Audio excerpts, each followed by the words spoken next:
Ça fait super longtemps, je dis ça à chaque fois, mais ça fait vraiment super longtemps. J'ai une lumière terrible qui me fait briller, c'est parfait. Je vais attendre que les gens se connectent un petit peu. J'ai un peu de retard. Je suis désolée, j'ai un peu de retard. Vous savez ce que c'est? Quand arrive l'heure de l'interview, il y a toujours la maman qui appelle. Voilà.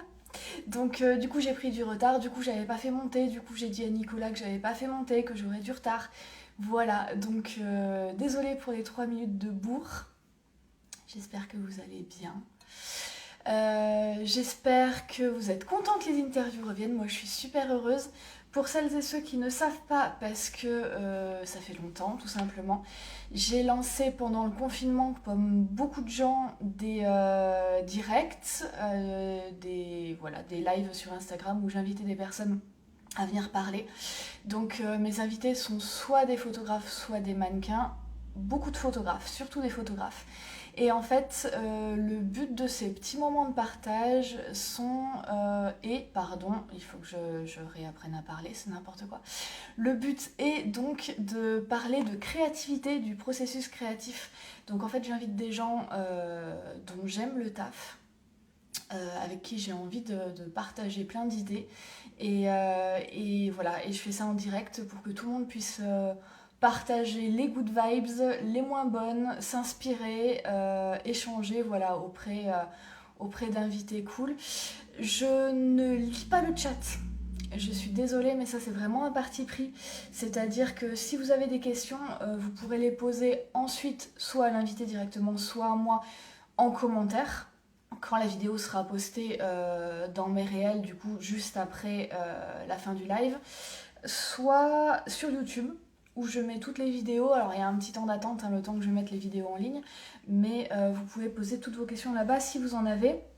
C'est un choix de ma part parce que concrètement, regardez le chat quand je suis en train d'interviewer des gens, ça me coupe vraiment dans l'échange qu'on a tous les deux, ou toutes les deux. Et ça me plaît pas en fait. Le but est vraiment là d'être un petit peu en connexion avec la personne que j'invite. Donc voilà, donc aujourd'hui j'invite Nicolas Aubry. J'espère que vous avez tous et toutes été voir son taf parce que c'est trop cool. Et je vais du coup l'inviter en espérant que ça fonctionne toujours de la même manière qu'avant, parce que vu que ça fait super longtemps que j'ai pas essayé, c'est pas dit que je m'y retrouve. Mais normalement, il y a une petite icône et Nico est dans les là-dessus avec lui dans 3 minutes. Est-ce que ça va marcher? Est-ce que l'invitation va fonctionner? Oui. Je ne te vois pas encore, Nico. Hello, hello. Je t'entends, mais je ne te vois pas. Alors, écoute, Ça a l'air d'être ouais, la connexion qui merde. j'ai un écran noir, mais moi je te vois bien.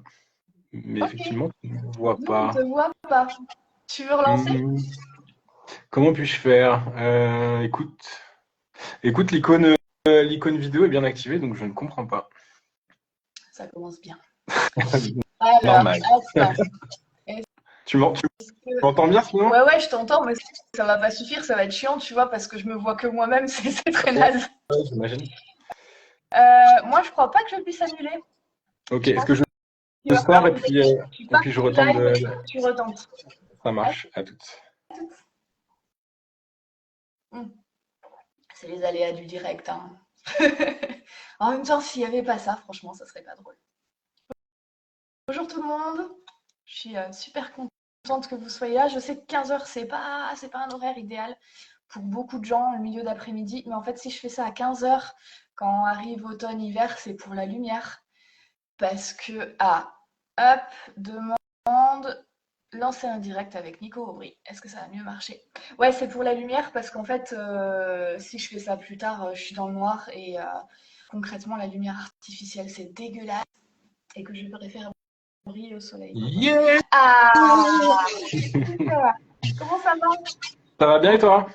Ça va super bien. Alors attends, j'augmente un peu le son parce que je Attends, crois que santé. ouais, je suis un peu basse. À la tienne? Santé. Oh, Niveau, ça niveau fait plaisir de te voir, c'est cool. Eh bah pareil, moi aussi, grave. Niveau son, tout est ok, tu me Ouais, disais, ouais. tout est ok, je t'entends. S'il y a des problèmes de son dans le chat, dites-le nous. Je regarde vite fait, mais à mon avis, ça devrait.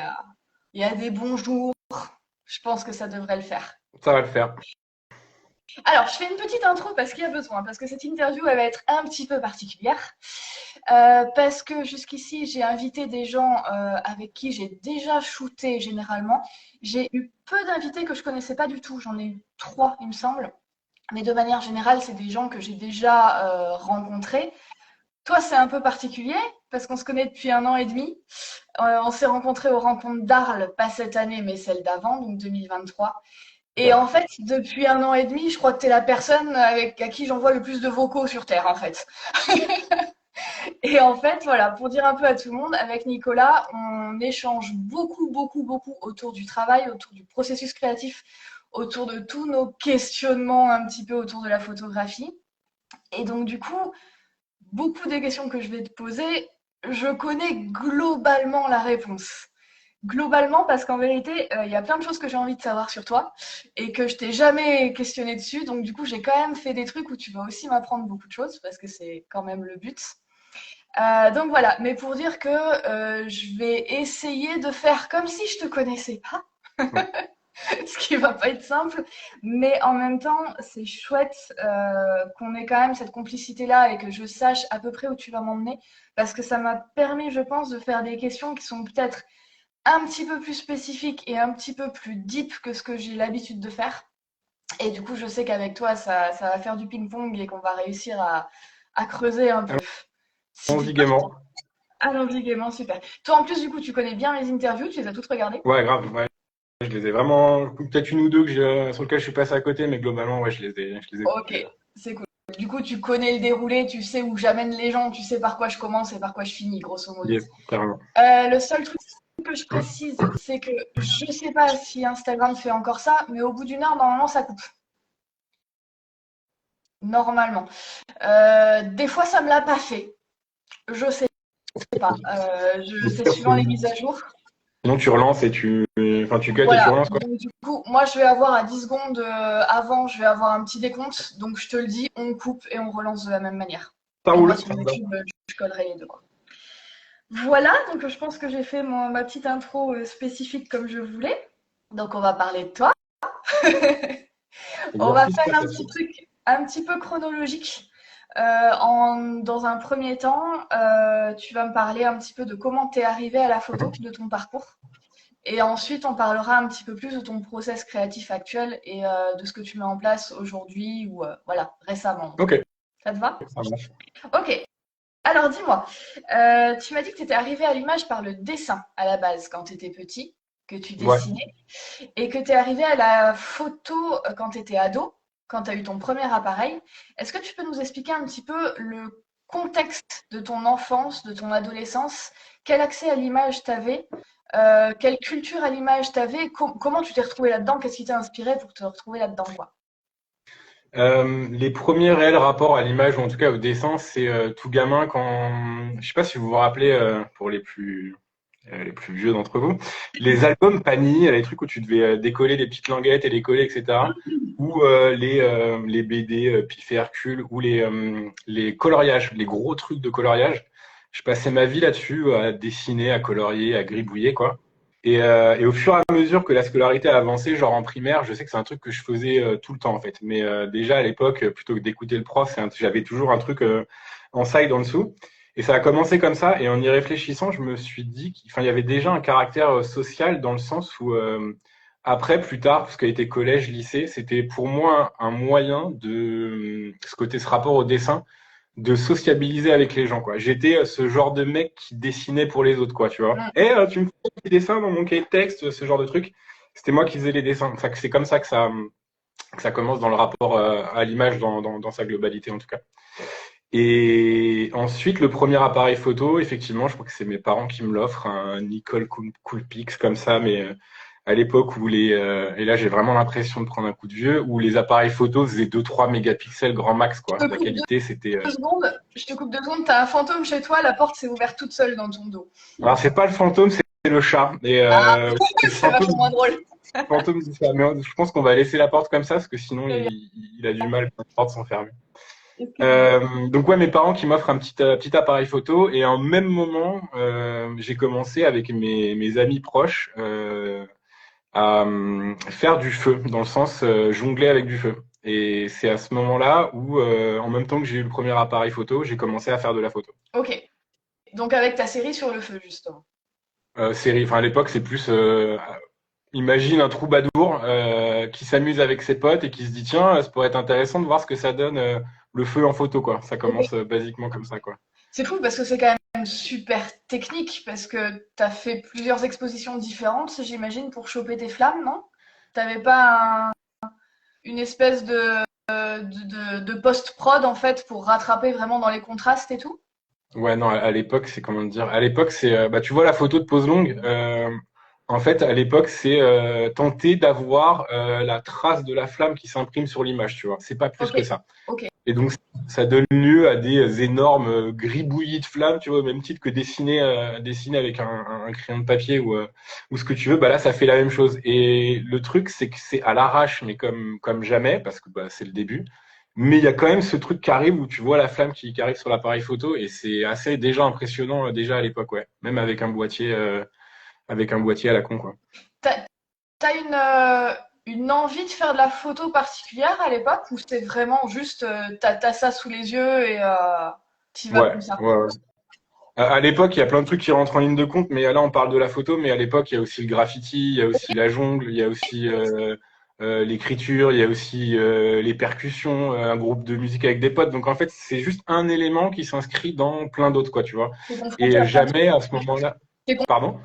confronté à plein de trucs dans tout ce qui t'entoure Ouais, en fait. C'est vraiment tu te nourris de exactement. tout ce que t'as autour de toi. Ok. Exactement. Et l'appareil photo, en tout cas cet appareil photo-là et plus les autres qui ont suivi, à l'époque, c'est un médium, même si à l'époque je sais pas du tout ce que ça veut dire, mais en gros un outil que j'utilise comme j'en utilise plein d'autres quoi. J'ai pas du tout la notion. C'est vraiment le pur amusement, le pur plaisir quoi. D'accord, oui, t'as pas une culture photo particulière où tu te dis il y a quelqu'un qui t'inspire et tu veux faire la même chose, quoi. C'est Ouais, vraiment freestyle. non, non. Ok, Non, j'y connais rien du tout à rien du tout de l'art, du milieu de la photo. Vraiment novice total, pur plaisir. ok. Et du coup, t'enchaînes avec de l'art plastique au lycée, c'est ça? Tout à fait, une petite seconde art plastique, seconde L, cursus littéraire Ouais. quoi. Une petite seconde, c'est bien, mais 2 secondes, c'est encore mieux parce qu'on s'y sent bien quand même. Ouais, dans un environnement littéraire et art plastique, donc une classe de 25-30 à avoir un tronc commun comme on l'a tous, plus enfin, littérature, philo, art plastique, etc. Et à l'époque, bah, un peu à l'image de ma scolarité, les arts plastiques, c'est cool parce que je peux faire à peu près ce que je veux. Ouais. Mais si tu veux, il y a pas l'éclair, il y a pas l'éclair qui est là, quoi. Ok. C'est chouette, mais je sais pas encore du tout ce que je veux faire. Je sais que je passe ma vie à graffer sur les tables, sur les murs, partout, mais ça s'arrête Oui, là en fait, quoi.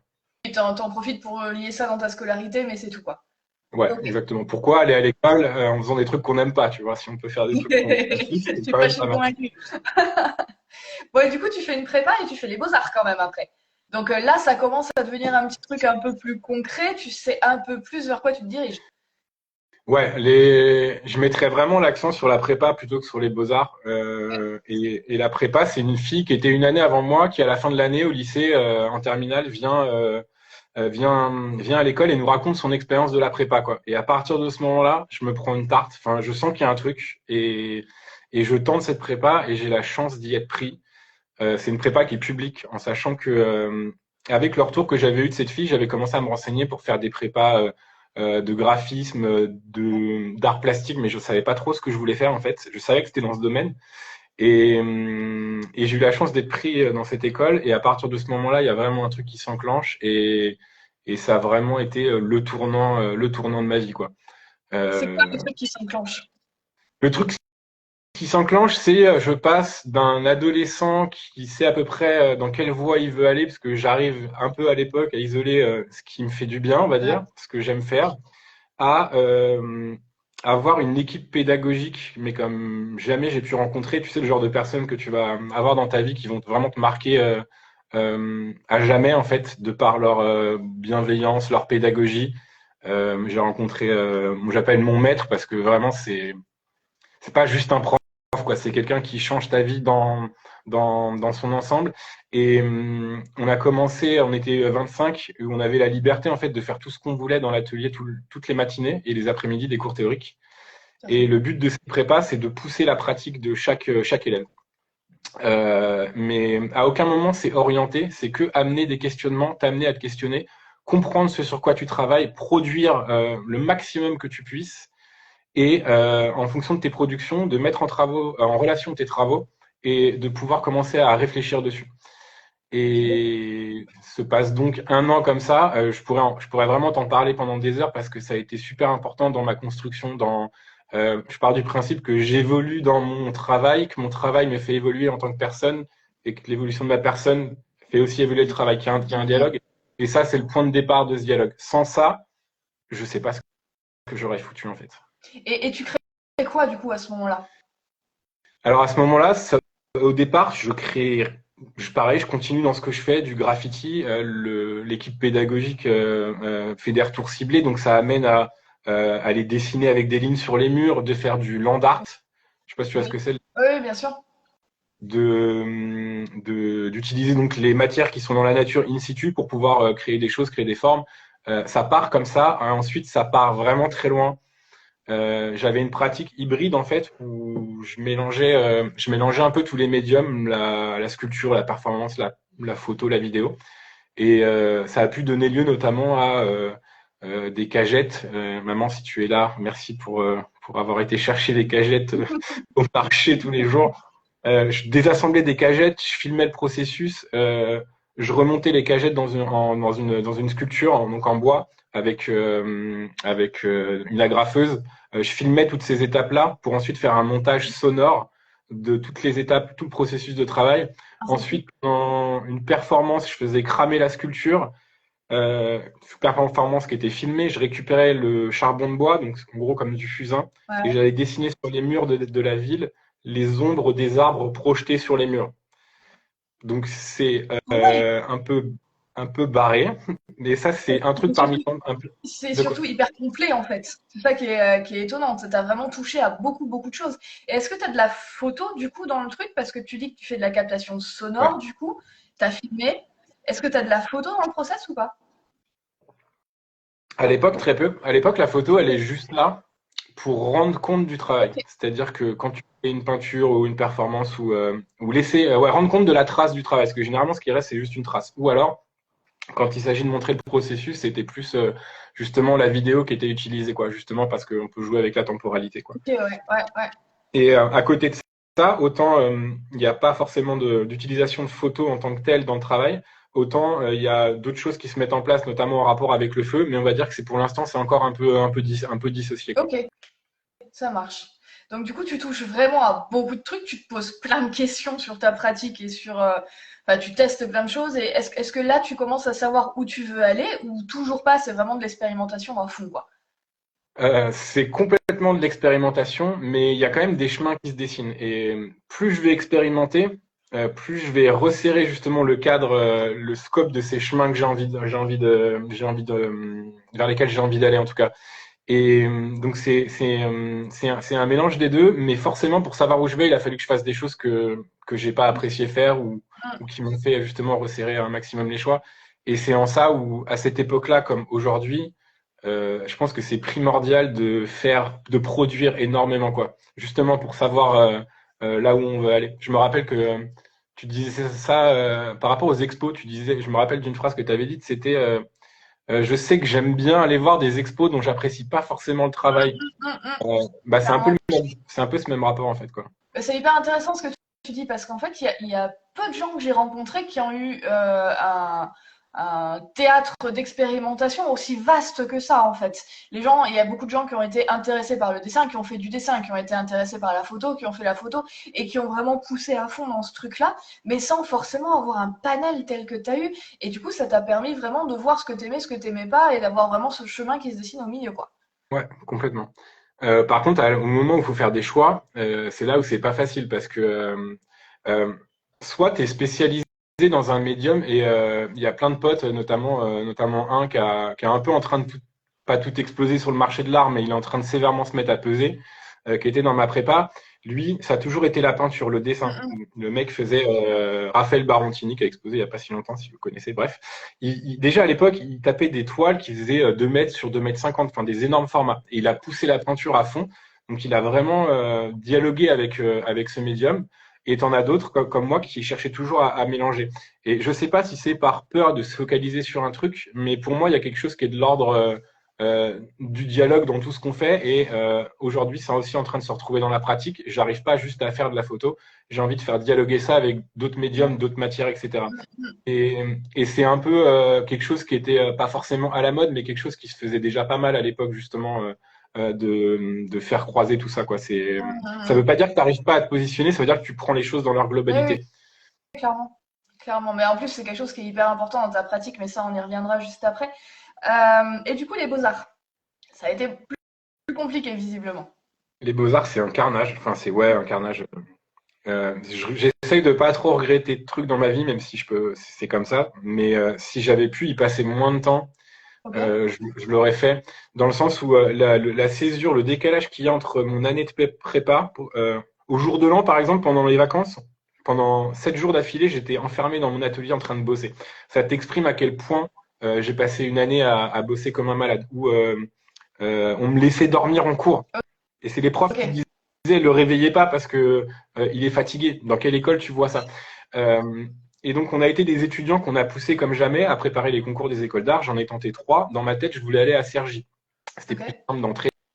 Je me suis fait recaler au premier passage de jury par une artiste qui s'appelle Orlan, Ok. euh, qui m'a dit en gros, vas-y, sors, quoi, ça va pas. J'ai tenté Grenoble, que j'ai eu, et les Beaux-Arts de Paris, c'était en mode, vas-y, je tente, et puis on verra ce qui se passe, mais j'espère même pas y mettre un pied. Et Ok. puis, ça s'avère que je suis pris avec un concours d'entrée qui est de l'ordre, enfin, j'ai jamais vu ça de ma vie, c'est lunaire, quoi, les étapes que tu dois passer, et l'étape finale, elle est. En fait, l'étape finale, je vais te la raconter parce qu'elle exprime assez bien ce qui se passe dans l'école, ce qui se joue à ce moment-là. Tu te retrouves devant une énorme pièce, mais imagine une pièce des Beaux-Arts qui est chargée d'histoire avec des tableaux partout. Enfin, tu rentres là-dedans, je fais bonjour. Et en face de toi, tu as une table en U comme ça et tu as 12 profs qui sont devant toi. Sachant que chaque prof qui est à l'école, c'est des profs qui sont déjà sur le marché de l'art, enfin, qui sont déjà influents, en fait, quoi, tu vois. Ouais, Et j'arrive avec mon petit carton à dessin et mes petites vidéos et je commence à faire mon discours parce qu'on m'a appris à discourir sur mon travail et qu'à l'époque, j'en parle plutôt pas mal vu que je suis super entraîné. ouais. Et on me pose plein de questions qui n'ont rien à voir avec ce que je suis en train de montrer. Limite, si on n'est pas en train de me demander l'heure alors que je suis en train de parler d'une Ok. série de peintures que j'ai faite. Ouais. Et à un moment, il y a quelqu'un qui se lève alors que je suis en train de parler d'une vidéo que j'ai faite. C'est une vidéo plus fictionnelle. Et je suis en train de parler dessus. Il y a quelqu'un qui se lève. Et à l'époque, c'est un magnétoscope, donc avance rapide lecture. C'était donc sur le mode lecture normal pour regarder une vidéo et cette personne appuie sur avance rapide. Et donc j'ai la vidéo sur laquelle je suis en train de parler qui est en train de passer en accéléré. Et là, il y a une espèce de poids sur le poumon qui sur la cage thoracique qui se met et je fais qu'est-ce qui est en train de se passer? Et en fait, je sais ce qui est en train de se passer parce qu'on m'y a préparé pendant un an en fait Ouais. à me à faire en sorte d'être capable de réagir quand on te teste. Et je respire pendant 3 secondes et au bout de 3 secondes, je zappe et je continue à parler sur la vidéo qui est en train de passer en accéléré. Et limite, je suis en train de faire exprès de parler vite, tu vois, pour leur faire comprendre que Ok. j'ai J'ai compris. compris le truc. Ouais. Euh, voilà. Et ça, c'est assez important pour la suite. Ensuite, une fois que je suis rentré, donc grâce à la fin de cet examen final, c'est pas encore fini en fait. Tu dois choisir un professeur et tu dois te faire adouber par lui. Tu dois lui remontrer ton travail et ensuite c'est le professeur ou la Ok. professeure qui va te dire je te choisis dans mon atelier. Ok. Et une fois que ça c'est fait, je me suis retrouvé dans un atelier de sculpteur majoritairement qui était tenu par un professeur qui s'appelait Vincent Barré. Et, euh, et en fait, pour la faire courte, jamais réussi à m'intégrer au système de l'école. Le système de l'école, à l'époque, ils attendaient de nous des artistes, des jeunes artistes, tu veux.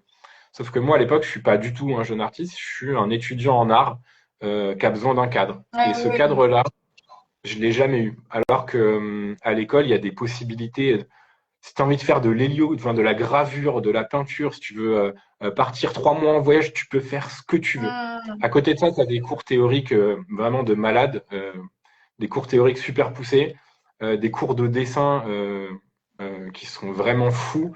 Et par contre, tu as une liberté qui est un peu trop folle pour moi et j'ai jamais réussi à m'en emparer, en fait, quoi. Ah ouais, toi, t'avais besoin justement d'avoir un truc un petit peu, peut-être au milieu de tes expérimentations, qui justement allait te permettre de te focuser un peu sur quelque chose, quoi.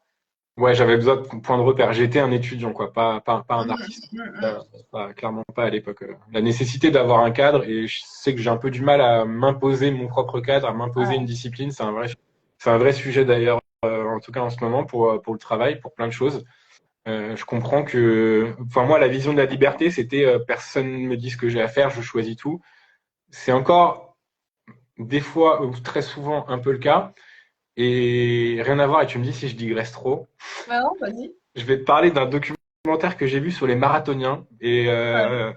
ça part du principe que plus on avance dans le temps et plus on se rapproche de l'heure fatidique des 2 heures, en fait. On est en train de vraiment s'en approcher, mais on n'arrive pas à passer en dessous. Et ça raconte l'histoire de plusieurs marathoniens. Et le mec qui s'en est approché le plus, dernièrement, il te sort une phrase et il te dit euh, en fait, sans discipline, il n'y a pas de liberté, quoi. Et au début, Ok. je lis cette phrase et je me dis, mais c'est quoi cette connerie? Parce que c'est complètement à l'opposé de ce que je ressens De profondément croyance. à cette époque-là, où Ouais. quand je suis ado, ouais, de mes croyances. Et au final, je me dis, mais en fait, il est en train cette phrase met exactement le doigt sur ce sur quoi je me bats contre moi-même en ce moment, quoi. Si j'allais plus dans la discipline, que je faisais en sorte que mes arrières soient plus sécurisées, que je sois plus organisé, et ben ma Mm, liberté, elle aura encore beaucoup plus le moyen de s'exprimer, en fait. Je vois Je sais plus, très bien. je sais plus où on en était à la base, mais En fait, bon moi, je courage. sais. Quand tu sors des beaux-arts, comment t'enchaînes du coup? T'en es où de ta créativité? Est-ce que t'es pas complètement détruit justement par ce truc sans cadre et tu sais plus où t'en es? Qu'est-ce qui se passe pour toi à ce moment-là? Je pense que ouais, enfin c'est en plus étrangement ça coïncide avec une période vraiment pas très agréable quoi à côté, mais je pense que c'est directement lié.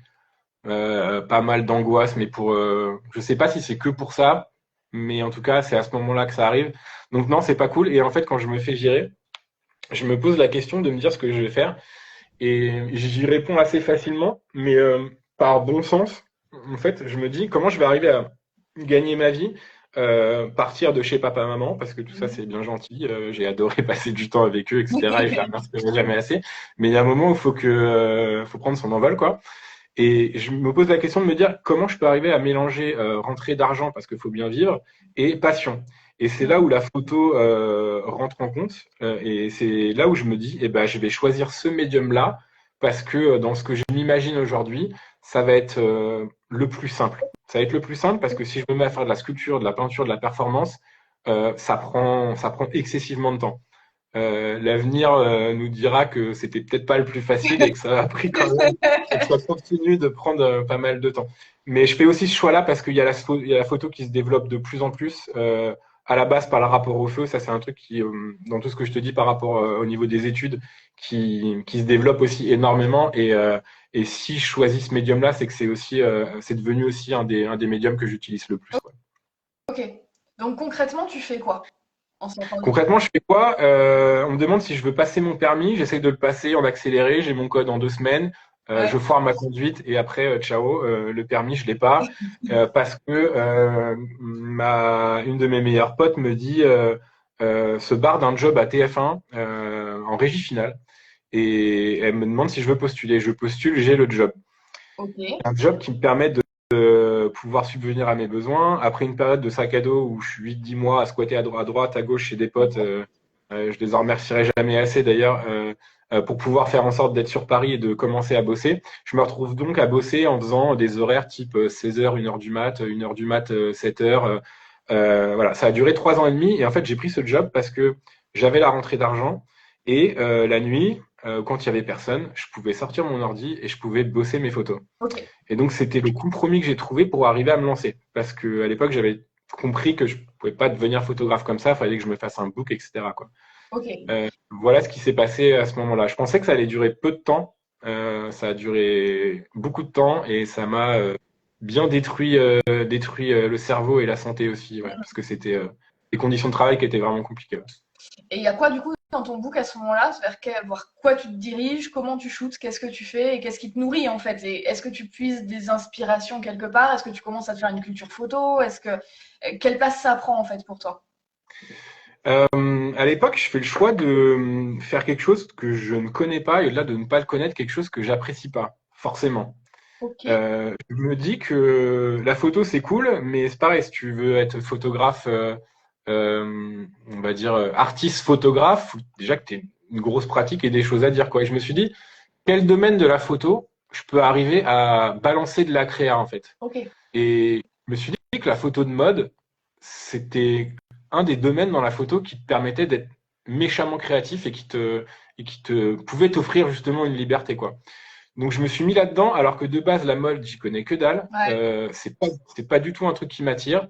Mais je me dis qu'il faut vraiment que j'arrive à faire se mélanger et dialoguer, pouvoir vivre et faire quelque chose que j'aime, parce que j'ai compris très tôt que je pourrais jamais, et encore plus en passant 3 ans et demi sur ce job en régie finale, là où tu as 50 écrans devant toi, 50 écrans derrière, et tu dois gérer tous les problèmes, quoi, et passer ton temps à regarder des flux vidéo. J'ai compris que il fallait que j'ai un job, ou en tout cas que je fasse une activité où il y ait le moins de personnes possible qui me disent quoi faire et qui me forcent à le faire, ou en tout cas, il fallait que je les choisisse si c'était le cas, et que travailler pour quelqu'un, c'était quelque chose qui allait me poser problème, en fait. Euh, pour plein de raisons, et c'est pour ça que je me suis dit, bah, allons-y là-dedans, quoi. Allons-y dans un métier où tu vas pouvoir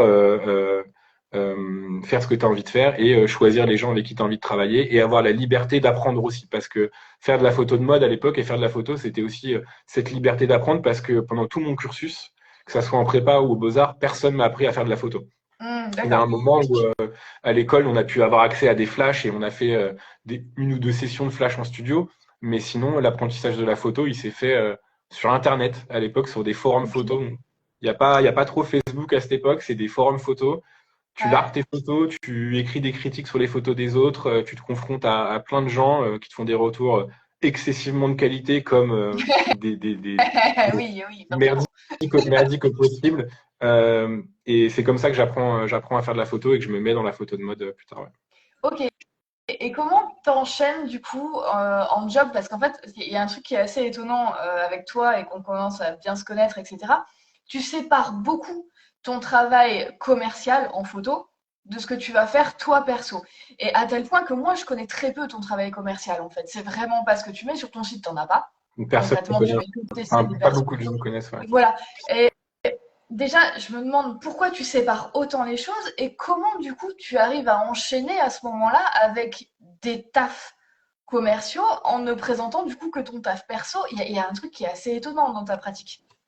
C'est énormément de galères d'une part, des difficultés à trouver des jobs, parce qu'entre le moment où le book se monte et tu commences à essayer d'en vivre, c'est compliqué.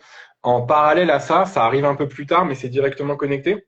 Avec toutes les personnes que j'ai rencontrées dans le milieu du feu sur Paris, on a noué pas mal de rapports privilégiés, notamment au-delà de faire du feu et de prendre des images, on a été une bande de potes, de photographes, de vidéastes qui échangions beaucoup. Quand on était une communauté, on se montrait toutes les photos qu'on faisait, on en Ah, parlait énormément, l'info circulait, enfin, c'était une époque d'effervescence.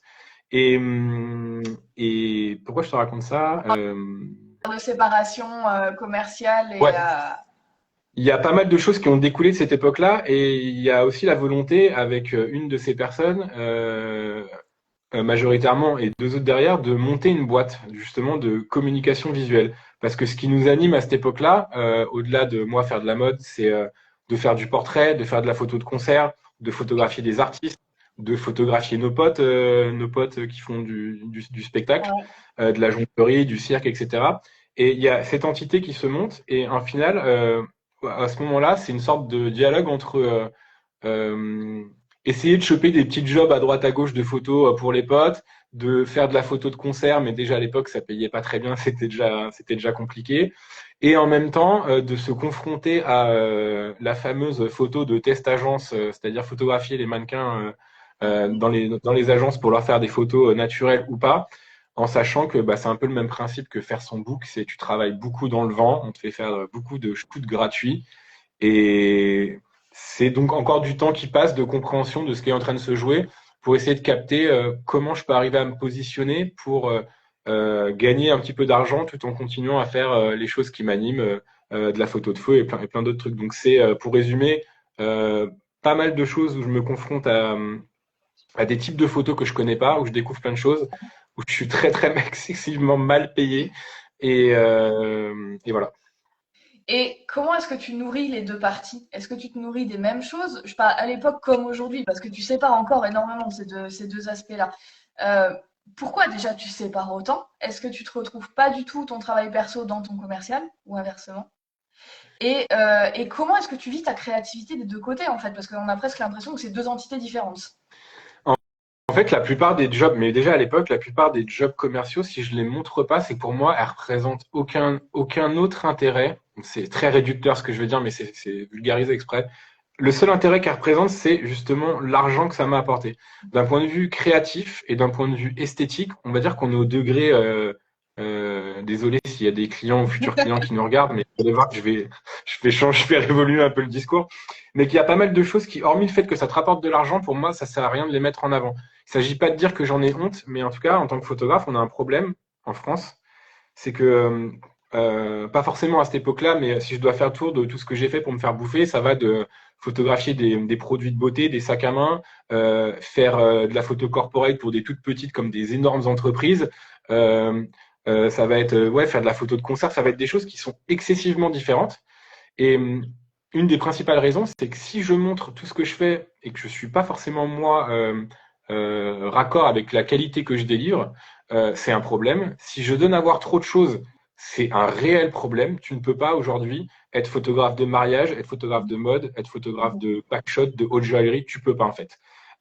Et ça, j'ai un problème avec ça, moi, de par la nature de mon travail à la base, cette transversalité qui pour moi est primordiale et c'est quelque chose qui se retrouve aussi chez toi. Le fait que tu aies pas mal d'activités, que tu fasses tout dialoguer, c'est aussi pour ça qu'on arrive, on échange pas mal aussi là-dessus.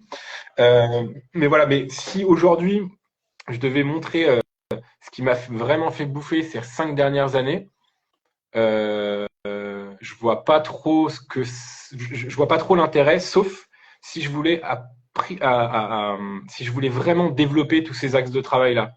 Hmm. Si je faisais le choix de développer tous ces axes de travail là, ça voudrait dire que ce que je fais va être majoritairement généré par le fait de vouloir faire de l'argent.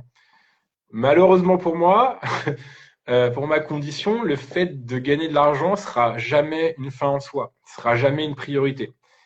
Malheureusement, de penser comme ça et d'agir comme ça fait faire beaucoup de sacrifices et ça peut être super dangereux. Aujourd'hui, je vais essayer de modérer un peu ces propos parce que j'en ai aussi, je suis en train d'en payer comment dire, pas les pots cassés, mais euh, c'est pas super bon d'être trop dans un extrême non plus, quoi, en fait. Hmm. Oui, parce que là, c'est vrai que tu sépares vachement. Et pour le Ouais. coup, tu perds cette transversalité justement qui est là depuis toujours. Où vraiment tu t'es intéressé par beaucoup de choses, tu es intéressé par des images très différentes, tu as fait des images très différentes, et même des médiums très différents les uns des autres. Et au final, ce qu'on voit de toi est hyper poussé dans une seule direction, quoi. Ouais, et si je devais résumer tout ça, en fait, le déblocage, il s'est fait qu'il y a 2 ans et demi, 3 ans max. Mais en fait, j'ai passé plusieurs années, voire une bonne dizaine d'années, à me mettre complètement de côté le truc créa Ouais. parce que je faisais des choses créatives, mais la volonté première, malgré tout ce que je t'ai dit, c'était quand même d'arriver à subvenir à mes besoins. Et pour Hmm. subvenir à ces besoins, on bossait ou je bossais à droite à gauche. Et en fait, à force de le faire et en passant par des énormes galères comme des pics assez hauts, eh bien, la réalité, c'est que je me suis mis le côté créatif un peu derrière, enfin, ce qui faisait vraiment la nature du travail. Et il y a 2, 3 ans, le Covid étant passé par là, parce il a tout fait imploser sur place. Tout ce qu'on avait mis en place avec mes associés Ah ouais. pour développer une activité, on a perdu tous nos clients, mais vraiment tous. Oh putain, d'accord, ouais. Ok. Et à partir de ce moment-là, il y a un changement qui s'est opéré doucement, mais c'est ouais 2 ans après, 1 an et demi après, je me suis dit mais en fait, et là ça m'a rappelé, et je vais rebondir à la prépa, une phrase de mon maître. Un jour, je lui montre je sais plus quoi. Et il s'entretenait avec le prof de photo et l'artiste qui était là, l'artiste qui venait dans l'école. Lui, l'artiste, justement, il avait le rôle de nous titiller, c'est-à-dire que nous titiller, mais genre bien, quoi. Il passait dans l'atelier et il désinguait tout le monde. Très bien. Mais genre, il y avait des larmes des fois et ça peut paraître violent comme ça, mais on a tous compris à la fin du cursus pourquoi il était là et quel était son rôle. Où on pouvait Ok. même en discuter après avec lui de son comportement, etc. Ça restait ouvert. C'était justement pour savoir nous entraîner à réagir justement en période de test, etc. quoi. Et je me suis encore perdu. Là, pour le coup, je sais pas où t'allais. Là, je peux pas te dire. On parlait de ta boîte qui avait coulé après le Covid, que tu avais perdu tous tes clients. Oui, absolument, tout à fait. Bref, j'ai perdu fil, je vais Ouais, revenir tu vas le à ça. retrouver à un moment donné. Euh, et donc, ouais, en fait, il a fallu s'adapter. Ah oui, c'est bon, j'ai retrouvé. Et bref, mon maître, le prof et l'artiste s'entretiennent et ils parlent de mon travail. En fait, j'entends mon nom et comme un abruti, je colle mon oreille à la porte en mode j'écoute derrière les portes. Ouais. Et j'entends mon prof de photo, mon maître, je sais plus, qui dit de toute façon, lui, soit il va exploser, soit il va se cramer les ailes. Bah, j'ai compris j'avais pas compris la portée de ce phrase. Je fais, mais enfin, qu'est-ce qu'il veut dire, quoi? Ouais. Et j'ai compris qu'en fait, je m'étais complètement cramé les ailes, je m'étais complètement oublié. J'ai tellement voulu essayer de me donner les moyens de faire ce que je voulais vraiment faire que je me suis retrouvé dans une sorte de spirale infinie. C'est pas horrible tous les jours, mais les périodes, elles ont été assez compliquées. Mhm. Et au final, je me suis perdu parce que j'ai mis le côté créatif de côté. Et bon, après, il faut un peu redéfinir le mot, l'intensité que je vais mettre pour moi sur ce qui est créatif. C'est très très fort parce que ça part de très très loin. Mhm. Et peut-être que pour plein de personnes, ce que j'ai pu faire pendant toutes ces années, c'était déjà très créatif, mais pour moi, c'était C'est pas ce que toi, t'avais envie d'y mettre, quoi. exactement, ouais. Et donc, depuis 2 3 ans, le postulat, ça a été de se dire, mais le marché de la photo est fluctuant.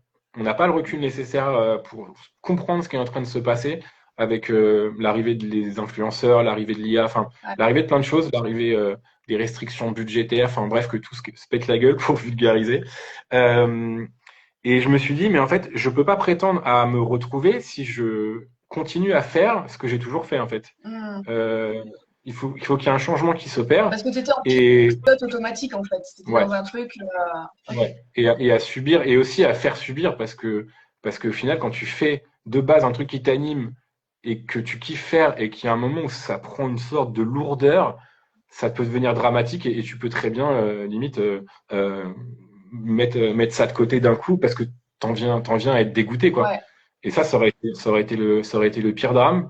Comment Euh, Comment toi tu te sors de cette période-là? Comment tu relances justement le process créatif? Parce que après des années à être en pilote automatique comme ça, c'est super dur de renouer avec ce qu'on a envie de faire, de se dire, mais attends, moi j'en suis où? Qu'est-ce que j'ai envie d'exprimer? Et à quoi tu t'es raccroché à ce moment-là? c'est une bonne question. Euh, C'est toujours des je me bonnes suis questions. Je me suis raccroché à, et c'est là où justement où le travail de commande, il est forcément, malgré tout ce sur quoi on vient d'appuyer, un de mes plus grands désirs pour la pratique photo, c'est justement de faire en sorte que ce travail de commande et cette créativité, ils puissent dialoguer ensemble et ça, c'est vraiment un des objectifs, contrairement justement, peut-être par contre-pied à ces années qui ont passé. Ce qui m'a permis de remettre le pied dedans, c'est justement dans ce rapport au travail de commande, en fait, en photographiant tous ces mannequins, pendant des années, je me suis retrouvé avec une base de données de photos de test agence, Ouais, certaines photos choisies par les agences, mais forcément le choix des agences pour mettre en avant leurs filles, c'est rarement le choix du photographe. bien sûr. Et je me suis retrouvé avec ce corpus d'images-là et je passe encore, et j'y ai passé énormément d'heures à me balader dedans et à trier. Et en fait, c'est en commençant à jouer, il y a ce rapport au jeu qui est là, on revient à ce qu'on disait depuis au départ, le côté gribouillage, coloriage, dessin. Pour moi, le point de départ de tout, ça va être le plaisir de faire le truc et ce rapport au jeu, en fait. Et je me suis mis à jouer, je sais pas, à traiter les images en noir et blanc un peu poussées, à commencer à jouer un peu avec du flou. Donc en fait, d'utiliser ce corpus d'images qui est généré par un ancien travail de commande et de me mettre vraiment à me perdre dans les images et à Mhm. jouer. Je pense que c'est ça qui a été le révélateur. Ouais. Oui, donc au final, c'était pas du temps perdu au final. Ça a vraiment été le moteur de plein d'autres choses derrière, quoi. Ouais. C'est, C'est vrai que là, quand j'en parle, ça peut être très négatif. parce que je suis quelqu'un qui va avoir du mal à aller d'un point à un point B en ligne droite. Je vais utiliser plein de serpentins, aller voir à l'Alpe d'Huez, redescendre du côté du Havre, voilà. Mais au final, c'est pas aussi négatif que ça peut paraître dans un premier lieu. C'est-à-dire que toute cette temporalité à essayer, à me confronter à plein de choses, à plein de types de photos, à apprendre des choses que j'aurais jamais appris si j'étais resté dans mon prisme de base, ça c'est peut-être une des plus grosses forces. Mm. Donc au final, j'aimerais bien pouvoir être plus direct et franc dans mes choix et dans mes actes. Mais par contre, le fait justement d'être capable aussi de se perdre, euh, il y a plein de richesses, enfin, on peut retirer plein de richesses de tout ça, Oui, quoi. au final, c'est ton fonctionnement depuis toujours. T'essayes plein de trucs et t'en tires quelque chose au milieu, quoi. C'est vrai que là, quand on en parle, il y a un rapport direct avec le fait d'expérimenter plein de médiums, etc. Et c'est vrai que quand tu commences à photographier du feu comme point de départ, va gérer, quand tu connais rien en plus, une lumière qui est pire qu'une scène de concert, quoi. Le truc est tellement rapide pour faire la mise au point, pour gérer la lumière, la colo. Enfin, c'est une galère. C'est techniquement un truc qui est déjà assez fort. Ouais. Euh, Quelques années après, tu te retrouves alors que limite, tu as très rarement dirigé un sujet ou un modèle. Tu te retrouves à faire avec des photographes qui sont devenus des potes. Je sais pas si tu te rappelles de Groupon. Oui, bien Tu sûr. avais des bons, tu payais une prestation pas Ouais. chère, etc. Et je faisais ça avec des potes. Et en fait, notre but à nous, c'était de photographier 10 personnes à la journée. Et j'avais quasiment jamais dirigé quelqu'un à part mes amis qui étaient en train de cracher des énormes Ouais, flammes, quoi, tu vois. ouais. Et là, je me retrouve avec des profils type une teenager, un enfant de 3 ans avec ses parents, une grand-mère qui veut faire les photos. Enfin, des profils complètement différents. Et à shooter 10 personnes par jour, et ben, si j'étais pas passé par là, aujourd'hui, ma capacité à pouvoir échanger, orienter, diriger un modèle et l'assurance que je peux y avoir ou le fait qu'il y ait 20 personnes derrière ou qu'il y ait personne et que ça me pose aucun problème parce qu'il y a un peu ce rapport justement au jeu il y a un peu ce côté théâtre en fait de prendre des gens en photo. Euh, et bah, peut-être que je serais complètement une branque aujourd'hui si j'étais pas passé par là, quoi. Ouais, C'est clairement. des exemples, mais il y en a plein d'autres comme Non, ça. c'est super intéressant parce que tu vois, là, mes interviews, c'est vraiment justement sur tout le process créatif avec les moments où on va être plus créatif, où il y a vraiment quelque chose qui s'exprime, et les moments où au contraire on va emmagasiner des choses, tu vois, et qui sont pas forcément voulues, qui sont pas forcément agréables, comme toi tes trucs commerciaux, mais ça fait partie du chemin en fait. C'est Complètement, vraiment, ouais. on a vraiment tout ce truc-là, et c'est marrant parce que ça fait une super transition parce que tu as commencé à parler de flou et on parle un petit peu d'aléa comme ça, on est trop fort. Tu m'as dit récemment, et je voulais revenir dessus, il y a eu l'expo de Paolo Roversi il y a pas longtemps à Paris, et j'y étais, et je t'ai dit, il faut absolument que tu y ailles, ça va trop te plaire et tout. Et là, tu m'as dit que, bah oui, Roversi, c'était une de tes grandes inspirations, mais qu'en fait, on te l'avait trop reproché, que ton travail faisait trop penser à Roversi. Et je voudrais que tu nous parles de ça, de ce que ça a impliqué dans ton travail. Comment est-ce que tu as réagi à cette comparaison? Est-ce que tu as essayé d'aller complètement à l'opposé? Est-ce que tu es allé en plein dedans? Qu'est-ce que ça a eu comme influence sur toi? Et est-ce que tu as pris des virages à cause d'une comparaison que tu n'aurais pas forcément aimé avoir, quoi? Bah oui et non. Basiquement, quand on te dit ouais, ça ressemble à Paolo Roversi, le premier truc qui te vient en tête quand même, c'est ça va, il y a pire comme comparaison, quoi. Ça apparaît comme un compliment. Après, quand ça devient plus redondant, et notamment par des professionnels, en se confrontant à des professionnels, par exemple en lecture de portfolio, on va montrer notre travail à des personnes auxquelles on n'aurait pas accès si on n'avait pas fait justement ce type d'échange. Quand ça devient redondant, tu te poses la question de te dire, en fait, ça peut être problématique. Parce que travailler avec du flou, moi, c'est quelque chose qui m'intéresse de malade parce que le flou, comme le travail en négatif, comme utiliser de la matière, ça exprime la même chose. Ça exprime le fait que photographier la réalité va pas forcément être ce vers quoi je vais aller. Essayer de la donner à voir telle que je la ressens ou telle que je l'ai ressentie et ou telle que je la perçois ou est perçue, c'est plutôt ça qui va m'intéresser. Et son travail, en le découvrant il y a pas mal d'années quand même, c'est vrai que je me suis pris une énorme claque dans la gueule parce que au-delà de montrer des visages, montrer des mannequins, il y a tout cet univers qui apparaît avec le flou, sa gestion de la couleur, le Polaroid. Moi, c'est un truc qui m'a pris et qui m'a happé parce que ça fait partie de ces photographes qui, pour moi, se placent encore une fois dans une sorte de transversalité qui sont entre la peinture et entre la photo, en fait. Je parle pas forcément que dans le rendu, mais aussi dans sa manière de traiter les choses, quoi. Euh, et donc, j'ai choisi, en fait, naturellement de m'en écarter, mais en tout cas, t'achètes un bouquin, tu le fais dédicacer, t'es un peu un fanboy à l'époque, mais ton bouquin, tu l'ouvres quasiment jamais parce que tu sais que si tu l'ouvres trop, tu vas forcément trop t'en imprégner. Et ça, c'est aussi ce qui s'est passé pendant 10 ans, dans la période de formation, on va dire. J'ai testé mais 1 milliard de trucs. J'ai essayé de copier des styles, j'ai essayé de complètement m'en détacher après. Je pense qu'en tant que photographe ou même en tant que peintre, hein, dès que tu fais une activité créative, il y a un moment d'apprentissage et cet apprentissage, il passe souvent par le mimétisme, quoi. Euh, L'impact du mimétisme social aujourd'hui, c'est d'une violence, enfin, c'est un potentiel de malade. Dans les milieux artistiques, ça fonctionne pour moi en tout cas à peu près pareil.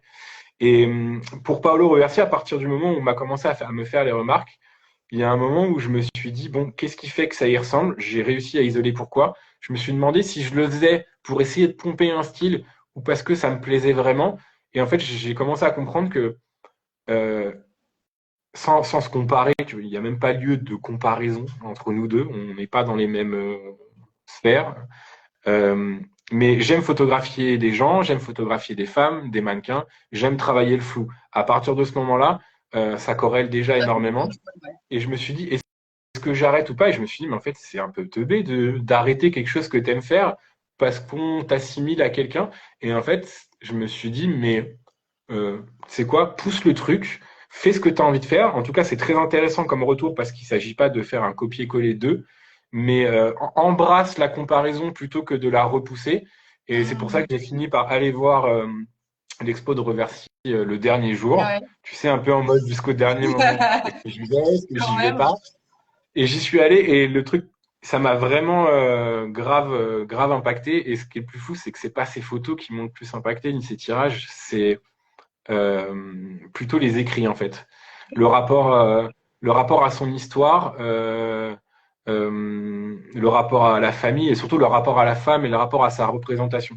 Ça peut être des phrases vraiment très basiques et bateaux, mais c'est ce genre de phrases qui sont nécessaires de se rappeler pour moi aujourd'hui et qui vont exprimer à quel point il a pu collaborer avec des femmes et à quel point c'était fait d'une manière qui pour moi était un peu en décalage avec ce que la société de son époque aujourd'hui met en avant, quelque chose de plus authentique, plus humaniste. Et de toute façon, il n'y a pas à chier. C'est peut-être aussi pour ça que je suis très impacté par ces photos de base. Ça se ressent dans ces images, quoi. Clairement. Du coup, on va parler plus de ta pratique actuelle. Je pense qu'on a fait un bon tour sur la manière dont tu étais arrivé à ce que tu fais aujourd'hui. J'en étais où? Oui. Bah, en fait, tu as fait une transition, mais juste parfaite Et avec ma question là, d'après. monsieur Comme toi, transition. il y a un truc là qui est.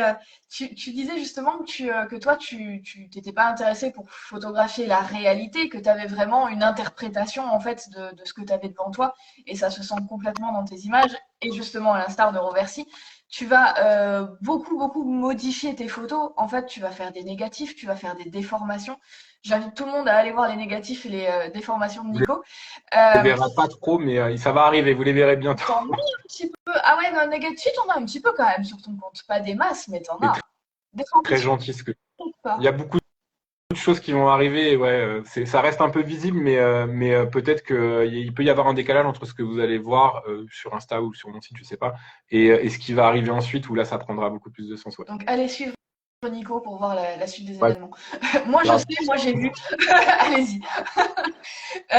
Et du coup, je disais, ouais, tu as vraiment ce truc de bosser ta photo en post-prod, en fait. Et je voulais savoir un petit peu comment tu travaillais très concrètement. Est-ce que c'est quelque chose que tu vois à l'avance? Est-ce que c'est vraiment une image que tu fais au moment de la prise de vue, que tu as déjà en tête? Ou c'est vraiment justement la continuité de ton jeu et de tes expérimentations qui vont faire ton image finale? Oui, la règle, c'est qu'il n'y a pas de règle. Ok. Il y a des habitudes et des automatismes, mais en fait, quand j'essaye de conceptualiser, parce que je suis en train de faire un gros travail d'écriture justement pour écrire une bio, pour écrire des notes d'intention sur le travail en globalité, sur des séries particulières, c'est là aussi où des échanges tels que ceux qu'on a et ceux que je peux avoir avec d'autres personnes aussi, ils m'aident et ils nous aident énormément pour essayer de cibler ce qu'on fait. Mais quand je dis la règle, c'est qu'il n'y a pas de règle, c'est que en fait, c'est un peu tout ce que tu exprimes et en même temps, rien à la fois. Ça va vraiment dépendre du moment ou de la série. Il y a des moments où je peux très bien avoir une idée si précise en tête que tant que j'ai pas réussi à la matérialiser, Ok. euh, en fait, ça sera jamais fini. Et il y a des moments où je suis dans l'instinct le plus pur. Je fais exprès de me mettre en danger dans le sens où je vais rien préparer, mais strictement rien du tout. Ok. Ce qui nous est arrivé il y a pas longtemps avec Chloé, une mannequin une comédienne avec qui je travaille énormément aussi. Euh, et au final, c'est vraiment une question de feeling et d'instinct. Et donc, autant ça peut vraiment préparer et mettre en place les choses à mesurer. Hein. Je vais pas être là à storyboarder, etc. Même si c'est quelque Ouais. chose que j'aurais vraiment envie de Ah, faire. tu Euh, pourrais, en plus, toi qui sais dessiner et tout, tu alors, pourrais préparer ton truc comme ça. on va y aller tranquille. Moi, contrairement à toi, moi, tout ce qui est dessin d'imagination, j'ai jamais su faire. C'est Quand il marrant. s'agit de reproduire quelque chose que j'ai devant moi, ça, c'est quelque chose que je faisais déjà à l'époque et qu'on m'a appris à faire. Aujourd'hui, la réalité, c'est que tu me mets un crayon dans les mains. Je pense qu'il va me falloir quelques semaines, quelques jours pour vraiment reprendre des automatismes. Mais le Oui, bon, dessin ça. d'imagination, c'est un truc Mais compliqué, ouais. c'est drôle parce que tu arrives à imaginer une photo, parce que tu dis qu'il y a des trucs, tant que tu n'arrives pas à ce que tu as exactement en tête, tu vas bosser dessus. Donc tu arrives à te projeter sur une photo, mais pas sur un dessin du coup. Pour moi, ça n'a rien à voir. C'est là où c'est particulier, mais en fait, comment t'expliquer? Pour aller vraiment deep dans ce que je ressens être la méthode de travail, je fonctionne. Il y a un truc sur lequel j'ai aucune peur, contrairement à pas mal d'autres trucs, parce que je crois qu'on est tous remplis de peur, mais je le suis vraiment pas mal, un peu angoissé par moment, le garçon. Ce qui fait une force aussi, parce que ça veut dire qu'il y a une sensibilité qui est à fleur de peau et il y a une capacité à observer qui est aussi assez énervée, ce qui pour moi est, on va dire que les deux trucs en lesquels je crois, c'est l'observation. Si j'observais pas tout le temps à ce niveau-là, je pourrais pas être aussi créatif, je pense. C'est la base, quoi. C'est va être la base de comment représenter cette balle de baseball. Je fais pas de baseball, hein, c'est juste, je me suis dit que C'est ça allait juste me la base. détendre. J'étais un peu stressé pour l'interview. Comment être capable de reproduire ça en volume avec un crayon de papier ou un stylo bic, tu vois, ça demande une faculté d'observation de tout, de la forme, des volumes, de la lumière, etc., qui est phénoménale. Imagine un peintre impressionniste qui va devant sa rivière et ses nénuphars et qui va les regarder, mais pendant des heures et des heures avant d'être capable de les peindre tel qu'il les a peints. C'est la base. Et l'autre base, c'est la capacité à imaginer. Et cette capacité à imaginer, pareil, c'est une arme, mais qui peut très vite se retourner contre soi, parce que la réalité, c'est qu'il y a énormément de choses qui arrivent en même temps et tout le temps. Mm. Et donc, en fait, c'est un flux continu et il y a un tri qui doit s'opérer.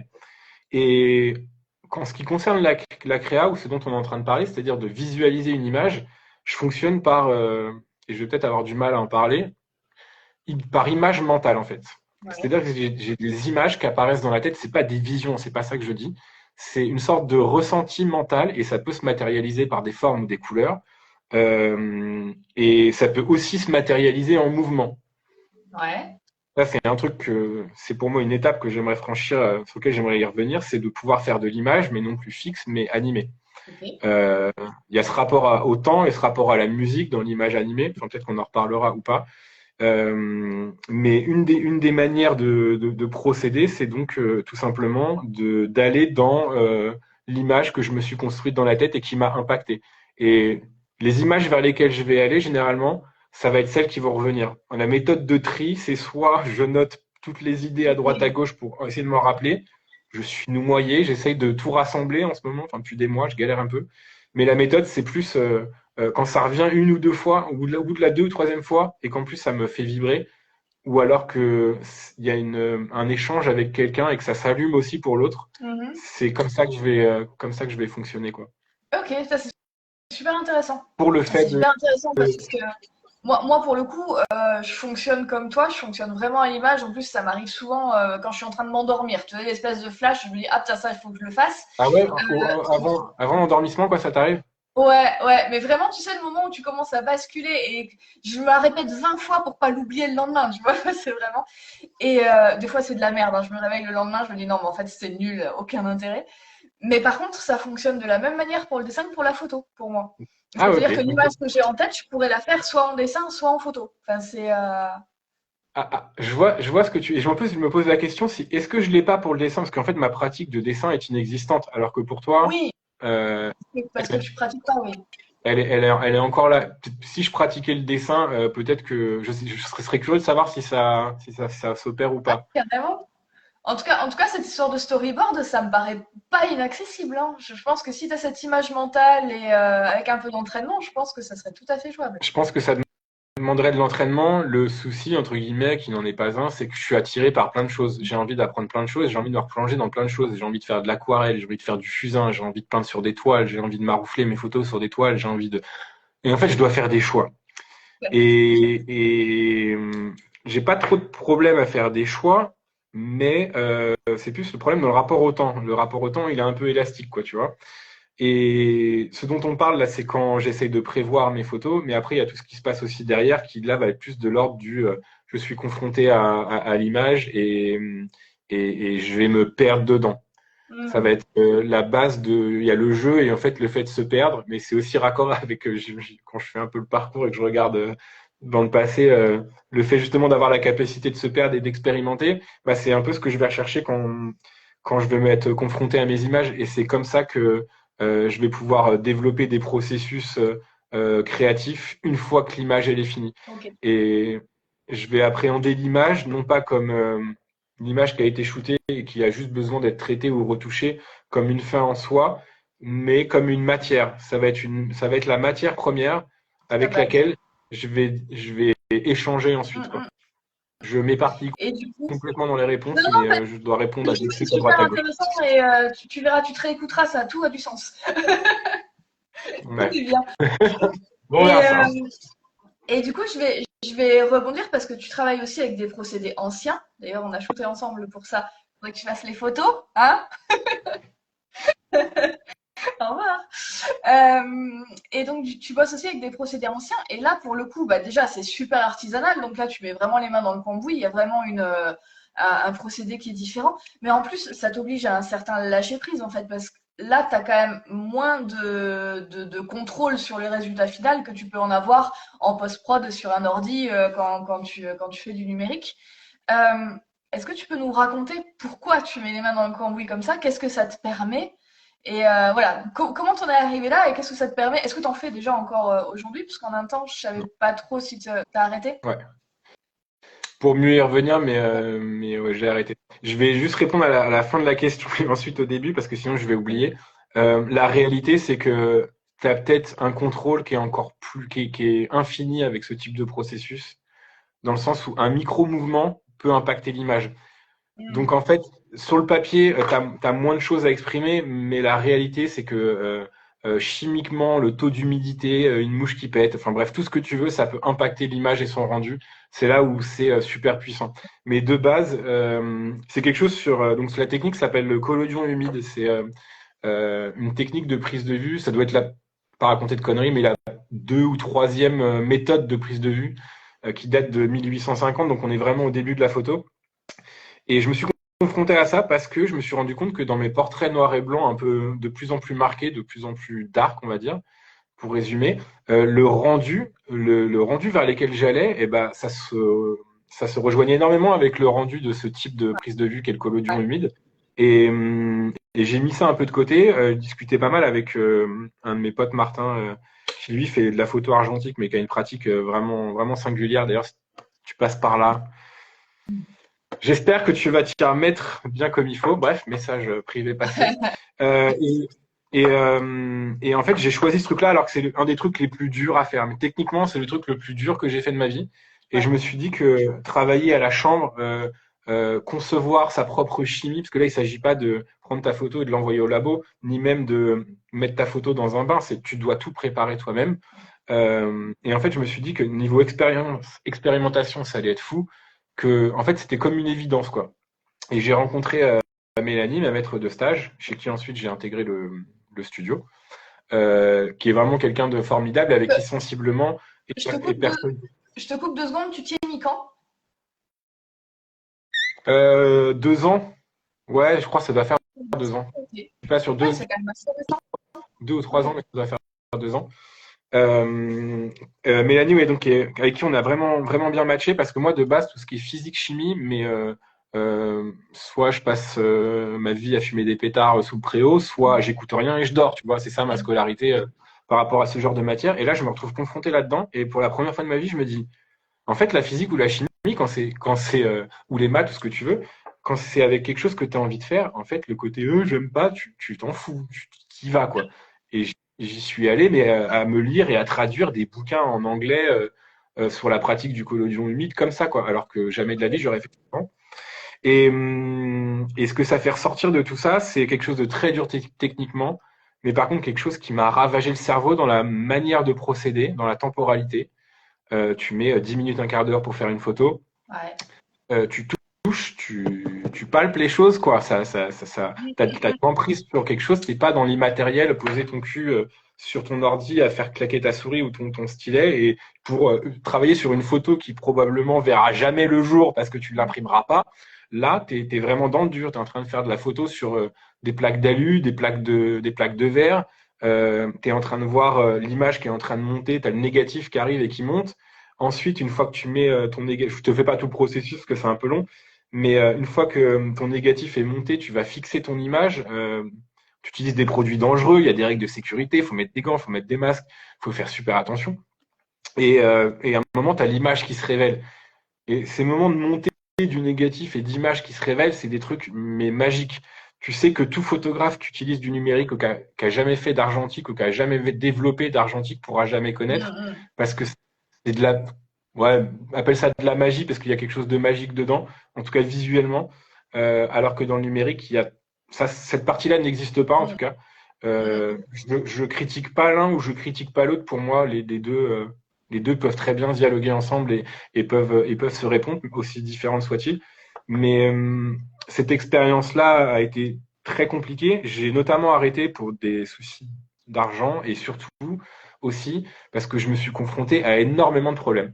Et autant on m'a beaucoup aidé, autant si tu veux vraiment avoir une plaque propre, c'est-à-dire que chimiquement, tu es le moins de soucis possible, il faut manger de la plaque, faut vraiment pratiquer comme un zinzin. Et j'ai aussi besoin de développer ma pratique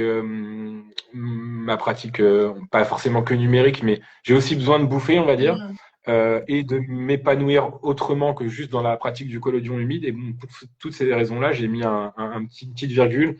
La virgule va peut-être se transformer en point final parce que je vais sûrement revendre tout mon matériel. Mais par contre, si ça arrive, c'est pas grave en soi. C'est peut-être un truc auquel je reviendrai un jour quand je serai beau, riche et intelligent. Euh, mais mais je le fais pas réellement à contre-cœur. Ça m'emmerde un peu, mais je le fais moins à contre-cœur que prévu. Tout simplement parce que ce que ça m'a apporté dans justement la transversalité de la pratique, c'est que je me suis mis à développer des séries de photos où je vais me mettre à shooter en pensant en négatif. C'est là où, si j'étais pas passé par cette expérience du collodion humide, il y a un truc, là, j'ai pas de plaque. Je dois peut-être avoir des plaques à vous montrer, mais il y a un truc qui est assez impressionnant. Quand tu as une plaque en verre, tu as ton négatif qui est dessus, et selon la surface, selon si la surface derrière est noire ou blanche, si la surface est blanche, tu vas avoir ton image qui apparaît en négatif, pardon.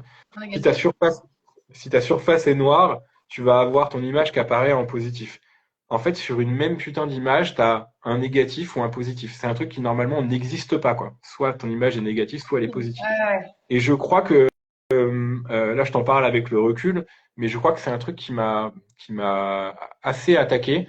Et je me suis mis donc à, plutôt que de travailler avec des choses qui sont visibles, parce que pour la petite histoire, le collodion humide fonctionne aux ultraviolets, c'est-à-dire que ce qui va rendre compte de l'image, ça va être non pas le spectre visible majoritairement, sauf explosion de lumière, explosion de flash, mais ça va être les ultraviolets. Nous, les ultraviolets, on les voit pas. Et pour en revenir à ce que je te disais tout à l'heure de photographie, de rendre compte du réel ne m'importe que très peu. Ça ne veut pas dire que je m'en fous, parce que c'est basé dessus quand même. Mais en tout cas, le rendre compte tel qu'il est, pour moi, c'est biaisé. Et donc, travailler avec l'ultraviolet qu'on ne voit pas, c'est quelque chose qui m'a intéressé. Ce rapport au négatif aussi. Et à l'opposé du spectre, je me suis aussi mis en même temps à travailler en infrarouge. Donc à utiliser des techniques de photographie qui ne font pas appel à ce qui est visible pour nous en tant qu'être humain, quoi. C'est de là qu'a découlé tout ça? Tu penses que c'est du collodion qui a découlé tes séries de négatifs, d'ultraviolet, d'ultra-rouge, etc., quoi. Ouais, ouais, D'infrarouge, pardon. il y a tout qui part de là. Je dis pas que faire de l'infrarouge, c'est un truc que je veux faire depuis que je veux, enfin, c'est un truc que je veux faire depuis longtemps parce que ça m'intéresse de ouf. Généralement, c'est utilisé en paysage et on te montre une photo de paysage en infrarouge et tous les végétaux, tout ce qui est vert devient rouge, devient blanc. C'est esthétiquement parlant, ça impacte. Donc, ouais, c'est un truc qui me tapait dans le cerveau. Mais le fait d'utiliser le collodion et tout ce que ça a généré comme réflexion, ouais, forcément, c'est directement lié. Ouais. Bon, rien n'est perdu, du coup. Même si t'arrêtes, rien n'est perdu. Et ben voilà, exactement. Et on en revient à ce qu'on disait du Ouais, serpentin, là, de qu'est-ce que tu apprends. Et parce que les constats d'échec, ils peuvent vite arriver. Et c'est un peu un truc avec lequel je dois dealer. C'est pas parce que les choses se passent pas comme prévu. Et en même temps, rien ne se passe comme prévu. Mais la vraie question, c'est qu'est-ce que tu peux retirer, quoi. Il y a des fois, c'est comme une évidence, comme je t'exprime là. Puis il y a des fois, tu dois prendre un peu plus de recul et te dire, bon, là, ça a été la merde, ou je me suis vautré, ou ça n'a pas été. Mais ce que je ressens perso, c'est que ces moments-là, ils sont formateurs. Ils sont beaucoup plus formateurs que quand tout va bien, quoi. Ces moments de remise en question et où tu réfléchis un peu sur ce que tu as fait et pourquoi ça n'a pas été comme tu l'as voulu, qui vont te faire gagner des points de vie, et pas des points de vie, mais des points de oui, compréhension de oui. ce que tu Bah, fais, c'est quoi. une étape, ouais, clairement. Je vais aborder un sujet que je sais important pour toi. C'est la Aïe. sélection des images. Oui, Parce que tu es quelqu'un qui sélectionne beaucoup les choses, qui te pose beaucoup de questions de quoi mettre avec quoi, qui se pose beaucoup de questions sur tes séries, de comment les présenter. un peu trop, ouais. Et je voulais savoir un petit peu, voilà, ce que tu avais à dire de ça. Est-ce que tu penses tout en termes de série? Est-ce que tu penses que tes images sont amenées à bouger, à être présentées différemment? Est-ce que tu peux faire des sélections complètement différentes suivant à qui tu le présentes? Suivant, voilà, parle-nous un petit peu de tout ça parce que je crois que tu es la personne que je connais qui est le plus pointilleuse sur sa sélection d'images. Ah ouais? Putain. Ah, Ok. clairement, de loin. Ok, ok. Je t'avoue que je me confronte à pas mal de travaux et échanger avec pas mal de personnes en ce moment qui sont dans les mêmes problématiques, mais de base, on va partir du postulat que je suis quelqu'un le plus désorganisé que tu pourras rencontrer. Mais vraiment, hein, ça me joue des tours. Je reviens à ce que je disais tout à l'heure, un peu plus de discipline, notamment dans ce sens, me ferait énormément de bien. Mais de base, bosser en série, c'est pas du tout un truc que j'ai l'habitude de faire. C'est un truc qui est très photographique. Beaucoup de peintres bossent en série parce que je reviens souvent à la peinture. Je vais dire, je suis désolé, mais non, je vais pas être désolé. Euh, mes inspirations, on parlait de Roversi tout à l'heure, mais en fait, je me rends compte que mes inspirations, elles sont moins photographiques que picturales. Ouais. En tout cas, dans ce qui, moi, va m'animer profondément. Et de base, organiser les choses en série, ça n'existe pas chez moi. Ok. C'est je fais pour faire. Et le fait de préparer les choses, de les concevoir, c'est très très jeune en fait. C'est vraiment super jeune. Bah, ça date vraiment depuis 2-3 ans, mais sinon avant ça n'existe pas. Et j'ai encore beaucoup de mal à me dépêtrer de ça, notamment parce que je réalise des séries qui se basent sur une temporalité de prise de vue qui est excessivement longue. Mm. Tous ces travaux par rapport aux mannequins, c'est quelque chose qui a commencé il y a 10 ans, plus de 10 ans, enfin je sais plus exactement. Euh, mais donc c'est tout récent le fait de se dire bon, je vais travailler en série, ça veut dire donner du sens. Le souci c'est que donner du sens quand tu travailles des photos que tu as shootées il y a très longtemps sur une très grosse période, c'est compliqué. Mm. Donc je produis aussi de nouvelles images. Je me rends compte que aller chercher du sens, c'est peut-être un peu plus facile.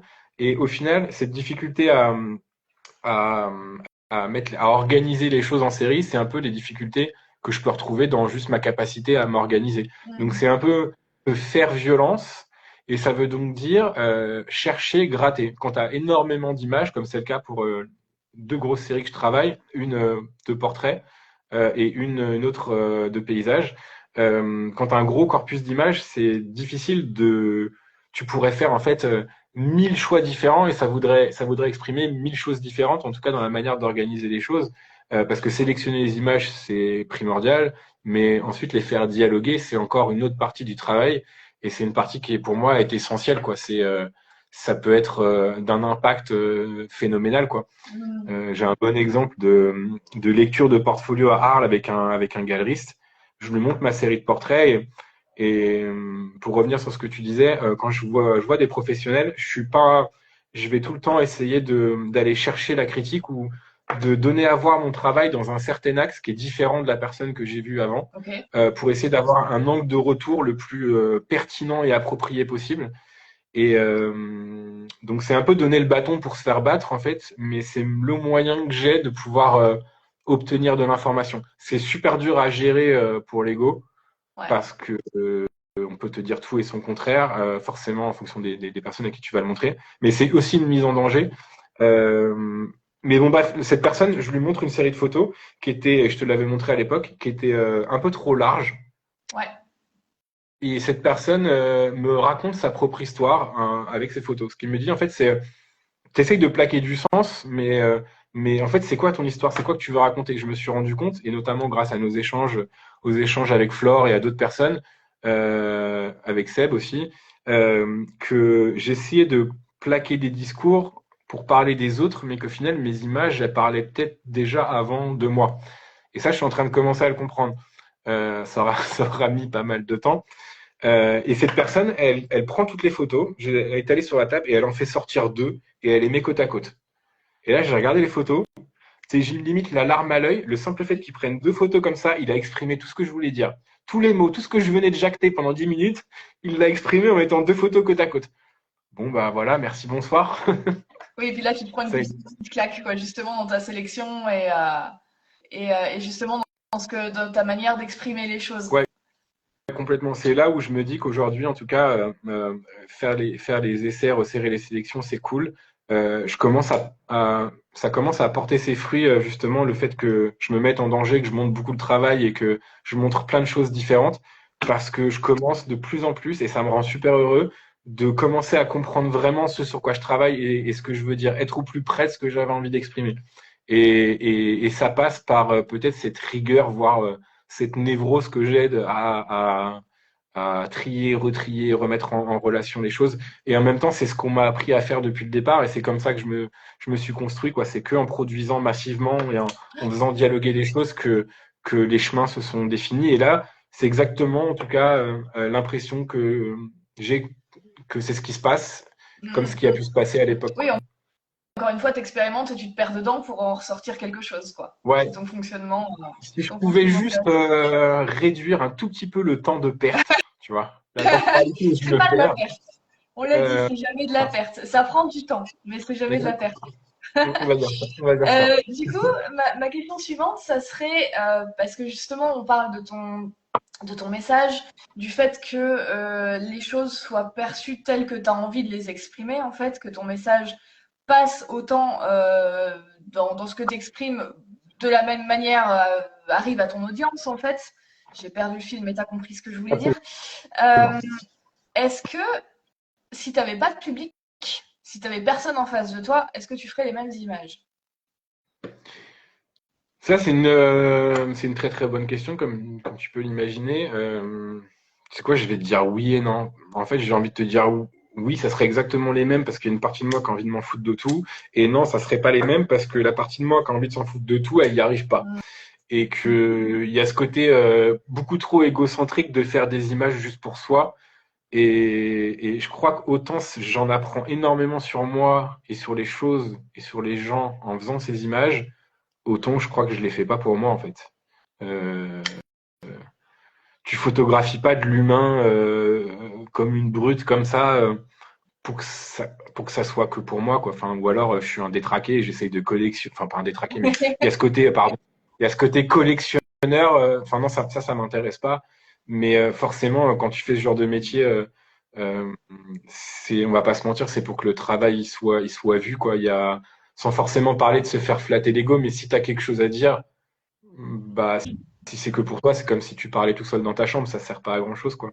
Ça peut Mhm. t'aider toi à avancer, mais j'allais dire j'ai la prétention, mais finalement j'ai pas, j'ai l'ambition en tout cas de me donner les moyens beaucoup plus si j'y arrive, si j'arrive à utiliser mon temps, à faire les bons choix, de faire en sorte que mon travail il ait du sens et s'il en a pour moi c'est bien, mais s'il peut en avoir pour ceux qui regardent, ça sera encore mieux. Amener des questionnements, générer des émotions. Je suis assez dur avec ça, mais pour moi, une image avec une émotion, c'est une image sur 1 million, quoi. Enfin, je peux vider mon disque dur, une image qui a une vraie émotion, euh, je peux y aller. Je pense que je l'ai pas encore claqué celle-là, quoi. Après, je suis excessivement dur. Ça veut pas dire qu'il se passe rien dans les images, mais te prendre une tarte dans la gueule de sensibilité, d'émotion, c'est quelque chose qui pour moi est difficile à Après, atteindre. après peut-être que toi, tu vas être dur sur ton travail, mais peut-être que l'émotion va se faire ressentir en face. Quand tu vois, t'as une personne en face de toi qui va prendre 2 photos et qui arrive à tout à fait toucher ce que tu essayes d'exprimer depuis une demi-heure, c'est qu'il y a des choses qui t'échappent un petit peu, mais qui peuvent passer aussi, quoi. Complètement. Et ce que tu dis là, c'est vrai, c'est super important. J'ai conscience qu'il y a plein de choses qui m'échappent. Et aujourd'hui, en fait, j'ai envie de montrer le travail, j'ai envie d'échanger sur mon travail, mais aussi d'échanger avec le travail des autres, parce que au-delà de prendre connaissance du travail des autres, en fait, on en apprend aussi énormément sur soi quand on regarde le travail de quelqu'un. Tu disais enfin, le truc avec aller dans une galerie, quelqu'un que t'aimes pas, t'en apprends aussi pas mal sur toi. Et dans le dialogue comme ça me paraît ça me paraît être primordial, mais j'ai encore perdu le fil là. Là, je sais pas non plus. Bon bah On salut, fin disait, on d'interview. disait justement, on disait le fait que tu perdais le contrôle sur les choses que tu pouvais justement véhiculer et que quelque chose qui Ouais. te touche pas toi peut être reçu quand même en face, quoi. Justement, cette perte de contrôle et ce qui nous échappe, limite, c'est peut-être ce qu'il y a de plus important. Tu vois, le rapport à l'accident quand on est en train de faire un dessin, quelque Ouais. chose qui va être en dehors de ton contrôle. En fait, c'est le truc sur lequel tu dois te positionner, auquel il faut faire attention, quoi. C'est justement ces accidents qui, justement, ont souvent le plus de sens ou, ou vont avoir le plus d'impact graphique, etc. Et ce côté lâcher prise au truc qui nous échappe, d'un côté, j'ai envie de continuer à faire en sorte que ça m'échappe parce qu'il y a un côté assez intrigant et magique aussi. Ouais.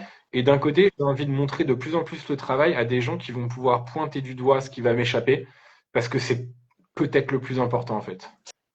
C'est super intéressant ce que tu dis. C'est De, très, de vouloir garder, je sais pas, garder cette espèce de perte de contrôle et en même temps, toi, presque la perte de contrôle, tu la vois pas, tu as besoin d'avoir quelqu'un qui te mette le doigt dessus pour que limite tu comprennes toi-même mieux ton message en fait. mais je crois que ce que je t'exprime là dans le travail, c'est aussi comme ça que je fonctionne malheureusement dans ma vie. Je dis malheureusement parce que ça peut être problématique. Mais ouais, il y a forcément de ça, ouais. En tout cas, dans ton boulot, je trouve ça super intéressant. Comme si l'erreur, en fait, te faisait avancer toujours un petit peu plus et presque vers plus d'erreurs, en fait, Ouais, parce que c'est mais c'est ce qu'on quoi, cherche si je aussi, peux quoi. faire, mais j'espère, sans forcément, tu vois, se tirer la bourre et de se flageller, tu sais quoi, je suis content de faire des erreurs, mais le jour où je ferai pas d'erreurs et où j'y ferai pas attention, parce que c'est super intéressant ce que tu as dit, de faire des erreurs pour continuer à en faire, quoi. Le jour où j'arrête de faire des erreurs, ça veut dire que soit que j'ai un melon comme as, et vaut mieux que j'arrête, ou soit que c'est que je suis sur mon lit de mort et puis que, bah, c'est bon, j'aurais mené une belle vie. Mais ça me paraît être primordial de faire attention à tout ça, ouais. On a plein de messages adorables de gens que je vois passer. Il y a que Inas qui a dit que tu étais un gros détraqué, mais à part ça, J'essaye de merci pas tout le trop monde. lire. J'essaye de pas trop lire. Et concernant Inas, on pourrait quand même lui faire passer un petit message. Merci Non, mais Inas d'être ce que vous êtes. je lis en diagonale et merci à tout le monde, mais je réponds pas parce que ça nous coupe sinon et c'est pas ce que j'ai envie de faire. De toute Je manière, fais pareil. le live va pas couper. Je pense qu'on est à plus d'une heure là. Je sais pas quelle heure il est. On va arriver un petit peu sur la dernière phase du live parce que je pense qu'on a abordé déjà beaucoup de choses. Inas envoie des petits cœurs. Elle essaye de se rattraper. On a abordé plein de trucs. De quoi tu te nourris aujourd'hui? T'en es où? Qu'est-ce qui t'influence? Alors, tu as déjà répondu en partie, que justement, tu avais besoin d'échanger avec le travail des autres, que tu te nourrissais de beaucoup de choses et que bah, ta pratique n'est. Enfin, ton influence et ton inspiration ne s'arrêtent pas du tout à la photo. Euh, Comment elle a évolué et aujourd'hui, t'en es où? De quoi tu te nourris? De quoi tu as besoin pour continuer à créer tes propres images, en fait? Euh, pour la prise de vue, je ne saurais pas te dire, mais en fait, d'humanité et d'authenticité, je crois.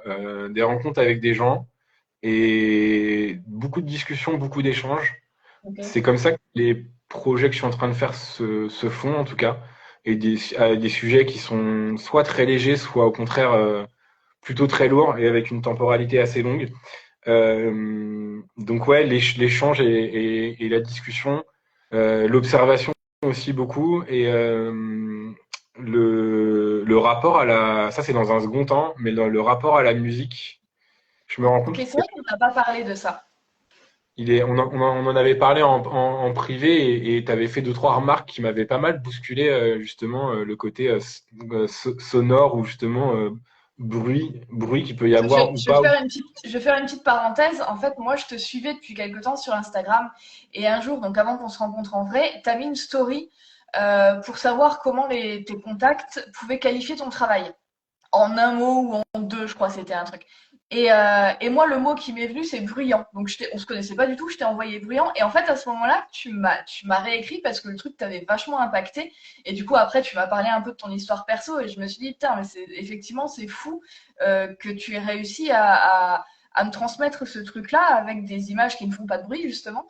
Et bref, voilà, je te laisse continuer. Mais du coup, c'était intéressant de voir le début. Et ouais, c'est cet échange-là qu'on avait eu, mais enfin, tu m'avais fait, t'avais allumé une lumière dans une case qui s'était pas allumée auparavant, quoi, le rapport au son dans les images. Et en fait, je me rends compte que c'est un truc primordial. Et je crois que c'est à partir de, ou alors c'est au même moment, mais c'est peut-être cet échange-là qui m'a fait procéder de la manière dont je vais essayer de vous expliquer. Je sais pas si ça t'arrive ou si ça vous arrive, euh, d'avoir ces moments créatifs hors du temps.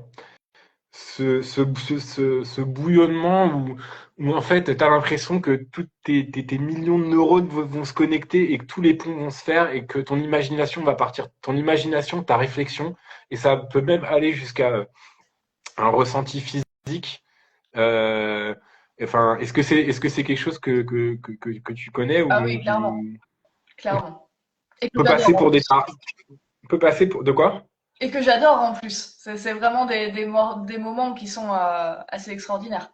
On peut passer pour des tarés quand on explique ça, mais au final, ces moments, ils m'arrivaient quand j'étais en prépa, au début Beaux-Arts, etc. Et ils ont disparu. Et s'ils ont disparu, c'était justement raccord avec le fait que bah, j'étais pas en train de créer littéralement. Parce que composer une photo et gérer une lumière, pour moi, c'est pas de la création, quoi. C'est Ok. de l'artisanat ou de la technique. Il y a un degré de création, je vulgarise exprès, mais pour moi, on est au degré presque zéro. Et je me suis rendu compte que, enfin, je passe ma vie avec un casque, ma vie à écouter de la musique, pas mal enfin, des soucis d'oreille ou des acouphènes ou des troubles perceptifs, on va dire, et la musique m'aide énormément à me focaliser sur ce que je dois faire ou va m'aider à partir dans mes pensées, dans mes rêveries, dans mon imagination. Je me suis rendu compte que quand je travaillais sur des images qui m'impactent, que j'ai faites, dans lesquelles je me perds justement, euh, selon le mood dans lequel je suis, je vais pouvoir écouter des musiques. Donc c'est un peu, comment dire, bizarre, mais je vais réécouter des dizaines de fois les mêmes sons ou le même son. C'est un son qui va me faire voyager et il faut que ça soit celui-là et pas un autre. Ou un enchaînement, alors que ça peut paraître un peu toqué, je crois que ça l'est en fait. Je peux Ah avoir deux, bon. trois. Et en fait, je me suis rendu compte, notamment à partir de l'année dernière, quand je me suis vraiment mis à bosser sur mes séries, que j'arrivais à me recréer le cadre de justement ce bouillonnement créatif, imaginaire et de réflexion quand j'étais devant mes images et que je me plongeais dans ma musique. Une sorte d'énergie par la musique, quoi. Ouais, Et tu as un conditionnement en fait. Ça presque une ouais, formule magique, un truc qui fonctionne quoi. c'est cet ordre-là, je fais attention à pas trop le faire, mais je sais Pourquoi? que ces derniers temps, depuis... Pourquoi? Parce que comme toutes les bonnes choses, enfin non, c'est que je vais sortir une généralité à la con, j'ai peur. J'ai peur que si je le fais tout le temps, d'une, ça m'épuise, comme si je pouvais, il y avait la possibilité que je puisse épuiser cette ressource, Ok. ne serait-ce qu'en m'y confrontant trop. Mhm. Je me tape des phases où, exemple à la con, mais avec la bouffe, je vais procéder de la même manière. Je peux très bien manger pendant 3 jours le même truc, et au bout de 3 jours, en Oui. être complètement dégoûté. Avec la musique, c'est exactement pareil. C'est-à-dire qu'une fois que j'ai écouté 150 fois le son, je te dis pas que je vais jamais le réécouter, mais en tout cas, sa phase d'intensité, elle sera Ouais. passée. Et j'ai peur que si je reproduis trop souvent ça, c'est-à-dire me mettre dans ce climat-là en écoutant, en m'immergeant dans le son à fond dans les oreilles et en testant, parce que c'est pas, je suis en train de me pignoler sur mes photos avec du son, c'est, je teste 1 milliard de trucs, je fais bouger les curseurs, j'empile des calques, je photographie avec mon téléphone, je fais du flou, je scanne, je print, enfin, c'est tout ça. Et si je le fais trop, j'ai peur que justement je sois plus capable de me remettre dans cet état-là, Ok, en fait. ok. Ah non, Ça je peux peut paraître. comprendre. Je peux Et comprendre. ouais, j'essaie de faire attention. Donc du coup, inspiration, musique hyper importante pour toi Ouais. dans ce qui te plonge là-dedans. Et vraiment, je pourrais te dire, ouais, c'est tel ou tel photographe qui m'inspire, etc. Mais la réalité, c'est que je vais pouvoir être impacté par des travaux et la manière que j'ai d'appréhender les choses maintenant, elle est forcément différente d'il y a 20 ans ou d'il y a 10 ans ou même qu'il y a 5 ans. Mais je saurais pas te dire précisément quels artistes vont m'impacter. Je pourrais te montrer ma bibliothèque et te dire quel livre m'impacte, quel artiste, mais ça va être du Van Gogh, ça va être du Egon Schiele, ça va être du Francis Bacon, ça va être tout ça. C'est là-dedans, en tout cas, que je fais le choix de partitionner mon cerveau et de me dire, peut-être par peur qu'on me dise, ouais, ton style de photo ressemble trop à machin ou à machine, qui est un photographe contemporain. La réalité, c'est que tu penses avoir une bonne idée, quelqu'un l'a déjà fait. Quelqu'un l'a déjà fait, c'est peut-être pas, ça s'exprime peut-être pas de la même manière, mais avoir la prétention de se dire que tu es en train de faire un truc nouveau dans l'art, On est d'accord. c'est un éternel renouvellement. Et donc, en fait, j'ai fait le choix. Peut-être que c'est un peu dommage et peut-être qu'il faudrait que je bouffe plus d'images, même si là, à Paris, niveau photo, on a été vraiment servi comme jamais. On a bouffé tous de l'image vraiment comme des malades. Mais je fais le choix conscient d'aller me nourrir plus dans le cinéma ou les séries que je regarde 25 fois. Mais un Dragon Ball Z, un Harry Potter ou un Seigneur des Anneaux peut m'inspirer autant que la musique que je vais écouter ou qu'un photographe ou qu'un peintre. Ça dépend juste ce que ça va générer. Et en parlant, je me rends compte que ce qui fait le lien avec tout ça, c'est juste entre guillemets, un rapport perceptif, quoi. Il y a quelque chose qui est de l'ordre de la perception chez moi, Ouais. ou de la pas sensibilité, on en a tous, mais de la sensation, en tout cas. Et ça, ça peut se déclencher un peu avec tout, quoi. Limite, un pigeon sur le bord de la fenêtre, j'abuse un peu, je fais exprès, hein, mais ça pourrait le faire aussi, quoi. C'est très très drôle que tu me dises ça parce qu'au moment où tu as dit un pigeon sur le bord de la fenêtre, je suis en face de mon balcon, il s'est posé. C'était le truc Il y en de a pas. fou. C'est pas des mouettes qu'il y a chez toi Euh, plutôt, non? non, pas trop. Enfin, quand il y a de la tempête, elles viennent, mais on est quand même un petit peu à l'intérieur, quoi. Des mouettes dans les terres à Montpellier, n'importe quoi, bref, C'est excusez-moi. ça. Euh, c'est quoi tes projets? Les projets, il y en a plein. Les projets, c'est de finaliser le portfolio pour le travail de commande. Un Ouais. des gros projets de l'année 2025, ça serait d'être représenté par un agent. Les autres projets, c'est de continuer, on verra, c'est à moi de travailler, en tout cas dans ce sens-là, même si ça prend pas mal de temps, il faut faire du contact, nouer des relations, mais les choses sont en train de se faire. Je pensais pas que ça prendrait autant de temps, mais je suis content de la journée, quoi, du chemin à parcourir. Euh, L'autre projet, c'est de pouvoir continuer à travailler et finaliser les séries sur lesquelles je travaille, de pouvoir leur donner vie. Je pense pas forcément à ce qu'elles vont devenir pour l'instant, j'essaie de les faire. Viendra ensuite la question de qu'est-ce que je veux faire avec. Mais je sais que aller vers de l'exposition, etc., c'est un truc qui m'attire aussi énormément. Continuer à nourrir des projets avec des personnes avec qui, humainement, au-delà de matcher, il y a une connexion qui se crée. Ouais. C'est aussi un des gros points qui va me permettre de donner du sens dans le travail. Faire de la photo plus engagée socialement, Ok. écologiquement aussi, ça fait partie des objectifs. Parce que pour moi, on arrive dans un moment où j'ai de plus en plus de mal avec le fait que les artistes peuvent être décorrélés de ce qu'on vit. Hmm. Euh, encore une fois, je fais une différence entre des photographes et des artistes qui vont utiliser la photographie comme médium. Moi, je suis dans une sorte d'entre-deux, en fait, comme pas mal de personnes, je pense. Mais un artiste, vulgairement, selon moi, il doit être le miroir de son temps. Ouais. Et je pense que c'est primordial aujourd'hui de faire entendre sa voix, ou en tout cas ce qu'on a à dire, parce que c'est un peu notre rôle aussi, quoi. Si on voulait tous peindre des fleurs et qu'on a sur un vase devant nous, sur notre balcon, ça serait bien, mais on a quand même des choses à dire. Et je pense qu'aujourd'hui, il y a de plus en plus justement de choses à dire. Donc faire des choses plus engagées socialement, écologiquement, et puis Et puis photographier, pas forcément des gens connus, mais un truc qui me passionnait aussi avant, quand j'ai commencé à faire de la photo, c'était de photographier des gens. Enfin, on parlait de kiff, de ces états d'un peu de transe, etc. Mais un truc qui m'apporte beaucoup de bonheur aussi, c'est d'échanger, de créer, de produire des images avec des gens dont tu apprécies la personne et tu apprécies le boulot. Ça, c'est vraiment un truc que je voudrais développer. Si ça doit passer par aller faire des photos de toutes les restas au Festival de Cannes, c'est quoi, je prends le billet, j'y vais direct, quoi. Mais j'ai envie de me confronter à ça parce que au-delà d'avoir des photos de gens connus, je m'en branle, mais d'échanger avec des personnes qui vivent des choses, qui ont aussi des choses à dire, qui ont besoin aussi de s'exprimer par un autre moyen, par un autre médium, ça, c'est un truc qui m'attire grave. Ouais. Je Ok, crois que cool. j'ai Ça fait fait le beaucoup de tour. choses. Ouais, mais comme je te dis, je crois que j'ai fait le tour. La réalité, c'est qu'il y a 20 autres trucs derrière, mais en fait, Mm, c'est comme tout, il faut que je fasse des choix, quoi. mm. Sinon c'est pas possible de vivre. Je vais finir par une question que j'aime bien poser. Tu as envie d'apprendre quoi? Là aussi, je pense que la liste, ça va être longue. Ouais, bah si tu veux, c'est à peu près pareil. J'ai chopé une appli où tu as des cours de tout. Ça s'appelle Domestika, mais ça va, t'as envie d'apprendre le crochet Ouais. au fusain, machin. J'ai une liste de trucs que j'ai envie de soit d'apprendre, soit de réapprendre. Mais ça va de l'aquarelle au fusain à la calligraphie.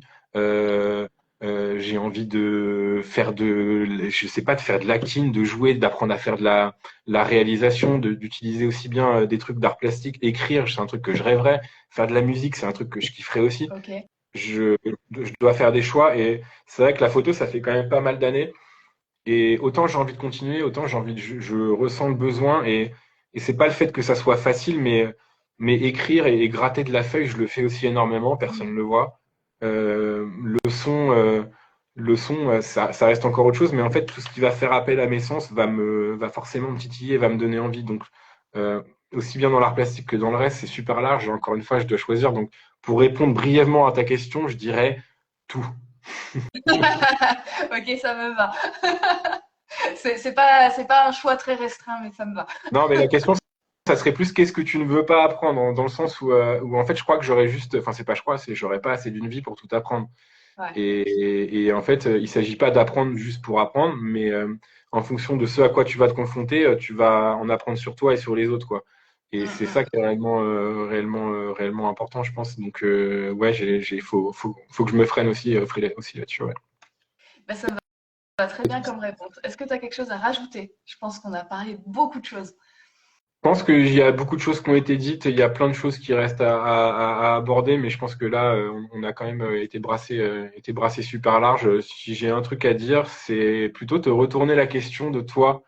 Qu'est-ce que t'aimerais apprendre? Qu'est-ce que t'aimerais d'une mettre en place pour cette année qui arrive, même si je connais Ouais. deux, trois choses, mais qu'est-ce que t'aimerais apprendre aussi? Qu'est-ce que j'aimerais apprendre?